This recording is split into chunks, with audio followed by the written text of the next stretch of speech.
Okay, so I've had a lot of questions about loofahs. Here's a football. That's not a loofah. Let me get that out.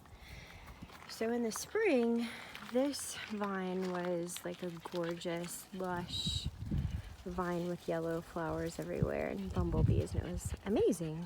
And now it's a little less than amazing, but it's making some amazing products, which are these loofahs. And I have some pretty giant loofahs that I've gotten off the vine here.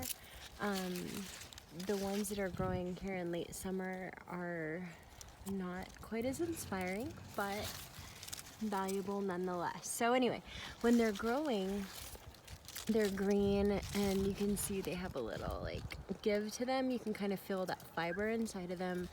They're not as heavy as a zucchini, and they're just kind of cool. Anyway, so as they start to dry out, they turn into this. They look kind of like a aged banana, and they're kind of squishy, and they don't bounce back like the green ones do. And you can see how the tail end of this is like has a definite orientation with that circle there. That part will break off when the loofah is aged. So moving on, I've got a couple here on the vine that are about ready to go. I've got this one on the outside, and there is Boca the beagle. He's here. Boca! Boca! Yeah, that's my chubby baby. She's not defined by her weight. She's beautiful just like she is. So anyway, you can see this is a lot more brown, and I'm gonna crunch it.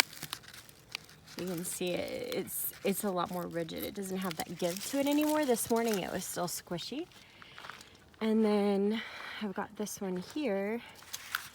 It is just, I mean, it is just about ready to go. Like if I took it inside, I could turn it into a loofah this evening. Again, you can see that end piece is about to break off, and actually I'll do that now since it's ready. It just comes right off in your hand. And then you can shake it, and you see the seeds falling out. So yeah, so I'll leave it on the vine because it's important that the seeds kind of see them spilling out. The birds love those seeds. I collect them and then I put them in the bird feeder. But it's very crunchy. That's really what you want. But I'm gonna let it go another day now that it's open and I've kind of tampered with it, and let the seeds disconnect from the fiber that's on the inside so they spill out of the bottom.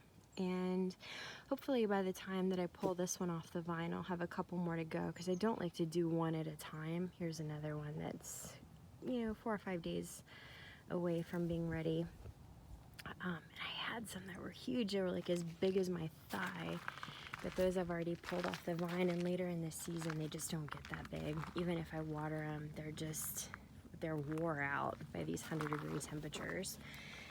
Everything I can do to keep them going. So these guys are about the size of cucumbers, but you can see they still have a little flex to them. This is a little baby guy. He's pretty cute. He's pretty squishy. He's got a long way to go. So you can see the ends of them. They have a little definition, that little circle that breaks open so the seeds come out, but like I said, it's got a long way to go. And I've got jasmine growing here. I saw some video posts from farmers out somewhere, I don't even know where, who had loofah vines growing alongside pepper plants and other vegetable and fruit plants, maybe berries. And the loofah plants were causing the other plants to die. I haven't experienced that. These jasmine are perfectly fine growing alongside and into the loofahs. But what will happen, and I warned my husband of this, because at first, and I'll find a picture of it on my Instagram, my loofah vine was just so beautiful. There's little Boca. Hey Boca, what you doing? And we got some skies that look like they want to give us rain, but we're not getting any rain over here. Anyway, so it's, this was beautiful and gorgeous, and I warned him in advance. This is going to get ugly and weird and creepy and dried up. and we're gonna have to deal with it until you're gonna have to put up with me and my creepy vine until all of my loofahs are harvested. And he agreed, but now that it's getting creepier, he's not so into it because he likes his stuff to be neat and clean, which I understand. But anyway, that's the story of a loofah plant, and I'll show you what the finished loofahs look like when I pull it off the vine. I'll take another video.